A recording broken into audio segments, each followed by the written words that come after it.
Howdy folks, I guess this makes it part 9, so we're slowly making progress.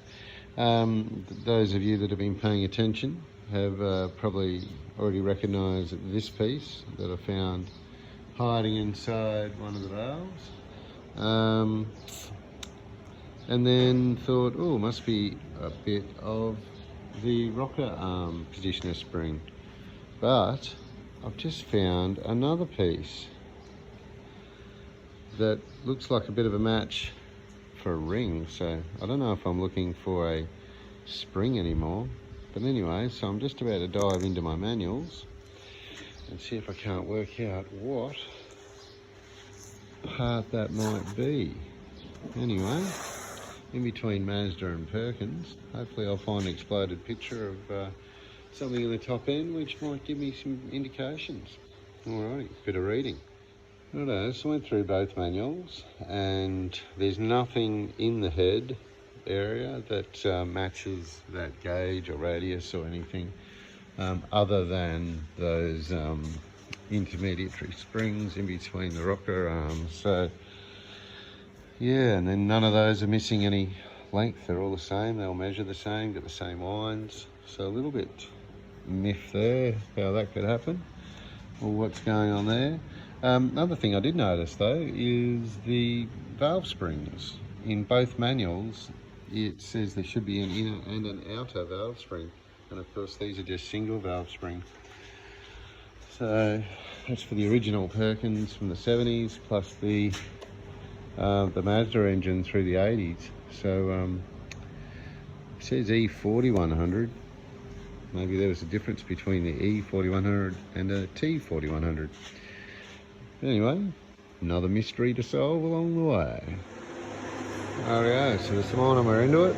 We're going to TIG braze up the cracks in the exhaust manifold. Got myself a comfy position, started a bit of preheat, so I'll keep going till we're up a couple hundred degrees, and then see if I can fill in my little slots and drill holes there and put some meat on it.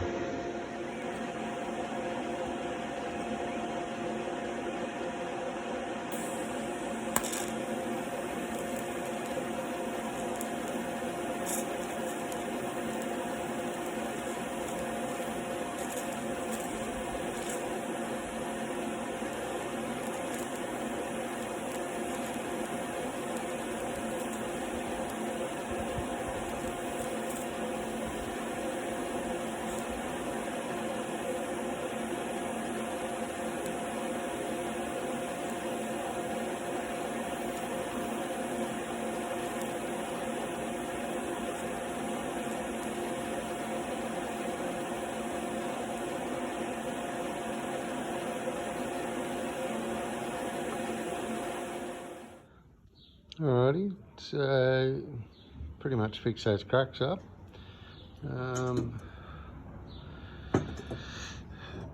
Didn't come out too bad. It took a fair few amps to get it to pool, but typical TIG, heaps of amps if you're quick, but not that much heat, so it worked out alright. See, old mate must have arc sticked it before. But anyway, that's got heaps more meat on it than it did before. That should work out alright. Now I'll move on to the cylinder block.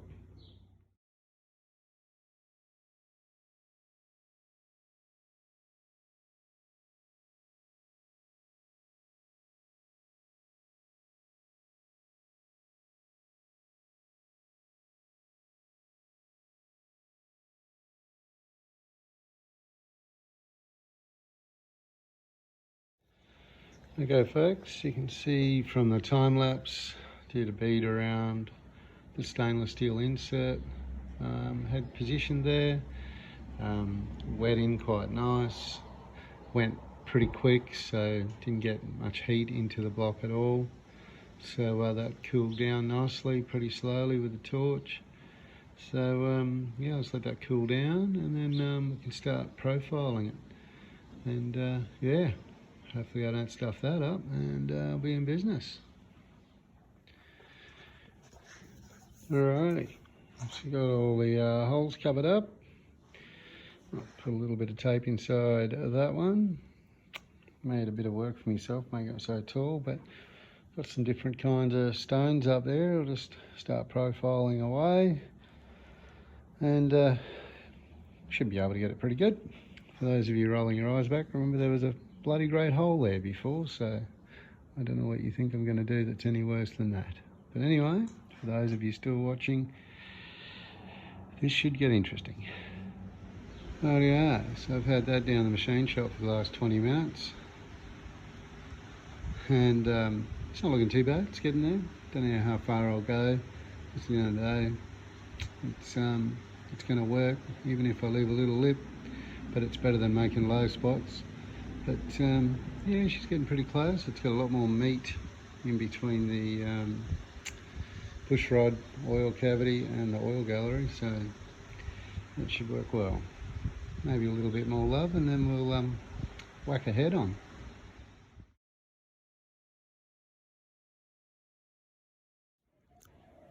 Oh geez, where'd you go, mate? You duck out for 5 minutes and she's turned into a bloody cat engine, sort of.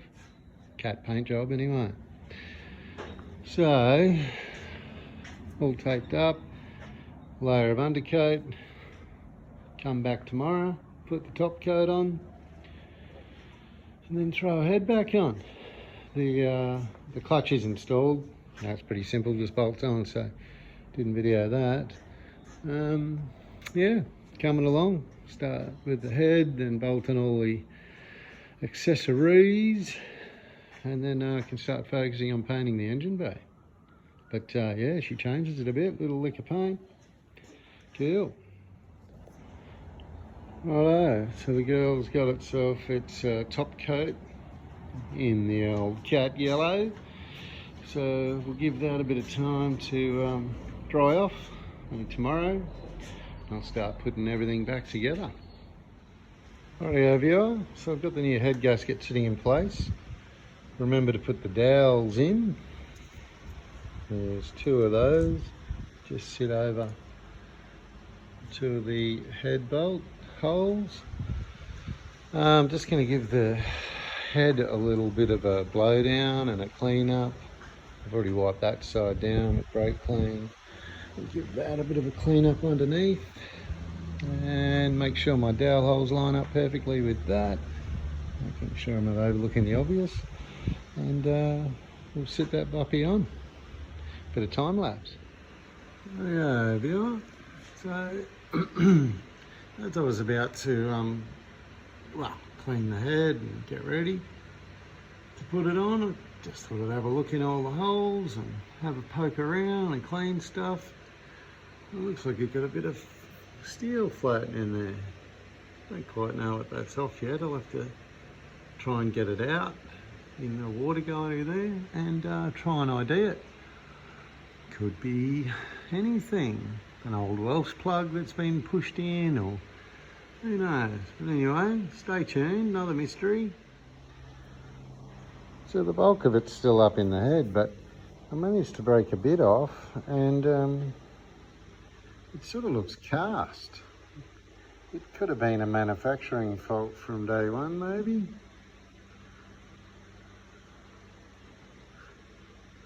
Or who knows, we find out the real reason I've got oil in my radiator water. Anyway, you'll find the rest of it first before I get too excited.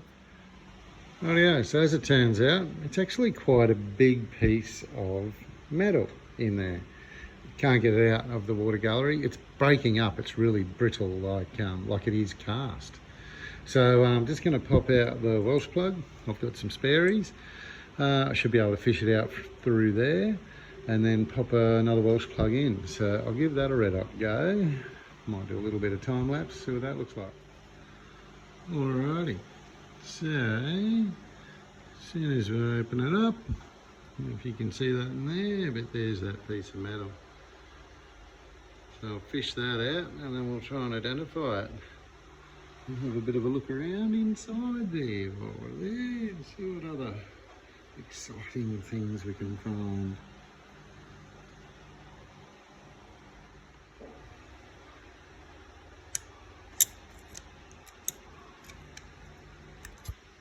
Wow, That wasn't coming out of the water cooler anytime soon, was it? A fair old hunk of metal. And it's bigger than a Welsh plug. So let's go see what properties it has and see if we can identify it. Well, it's just snapping really brittle like. So just putting it down to cast. Nothing else in there looks that bad, so I'm guessing it's from the manufacturing process and it's probably lived there the whole time, because up inside there nothing looks that bad that it'd be flaking off. Okay, so popped another Welsh plug in. We're all good to go again. And dowel's still in, gasket's still lined up. We might do a bit of time lapse and put the head down. All right.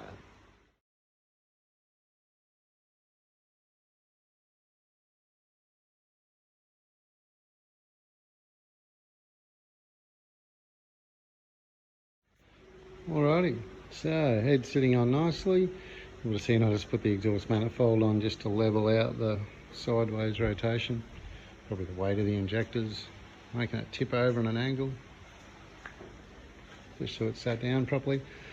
So yeah, now I'll sort out my head bolts, the rocker arm push rods, put the little tappets on caps on top. Getting very close, getting the top end done, and torque her all up. All right.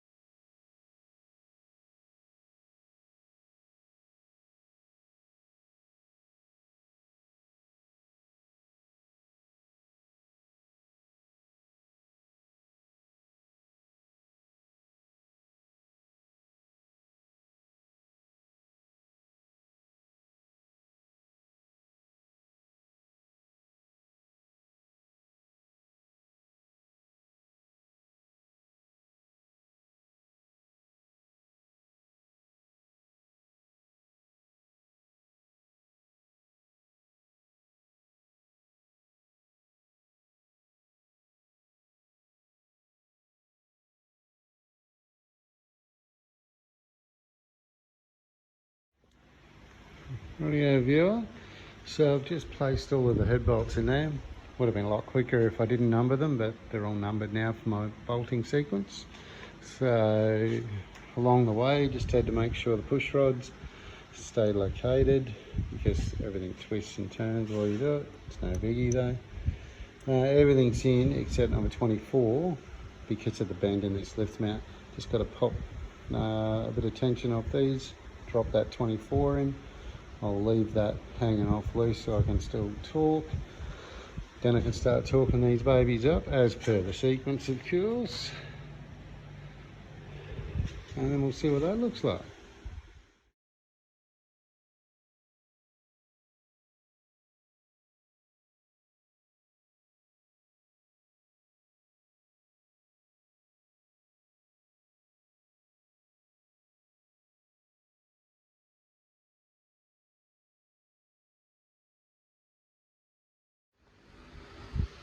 Oh yeah, sports fans. So I've got all of those nipped up in sequence and follow them around a couple of times, allow for the springs to get compressed.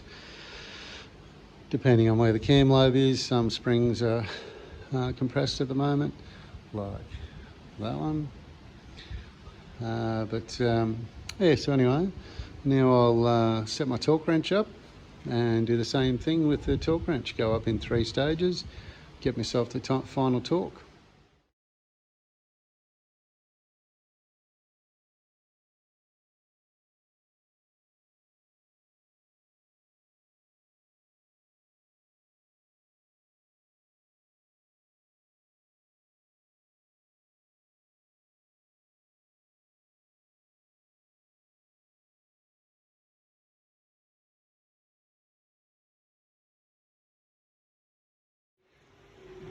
I don't know, so parts are just falling on it now.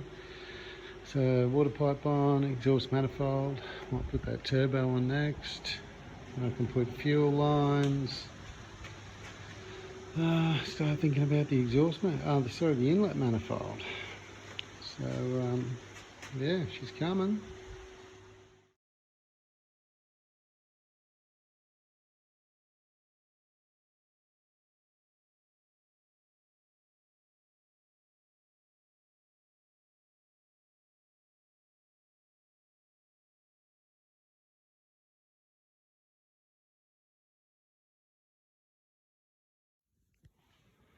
Alrighty, so she's come along a little since you were here last.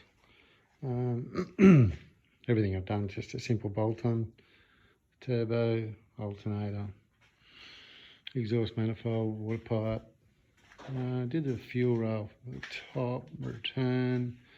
I need to do the inlet manifold next, but it's still full of like clean up material, like burrs and stuff. I should have cleaned that up. It's a bit late at night now to be getting the air out and making heaps of noise. Put on the accelerator cable bracket. I think that's about all I can get done tonight, because I need to obviously clean up the inlet manifold before I can fit it. I need to clean the air conditioner pump and that whole bracket up, but I also need to fix that crack and probably bore out this as well, clean it up so I can use it as a lift point again. That's ugly as sin. Oh, Jesus and his mates did that, but she's at work, it's just ugly. But geez, once I get that hooked back up, put all the fuel lines back on, have a think about that inlet heater. Seems how I had struggled to get those glow plug ports out. I did drill that one bolt, didn't want to move. I know I need to drill it right out and put a bigger extractor in it, but I don't know if I'm going to commit to that yet. But anyway, she's getting very close. She's looking very much like an engine now. And yeah, all in all, pretty happy with it. Maybe tomorrow might even be able to fire her up. But anyway, one thing at a time.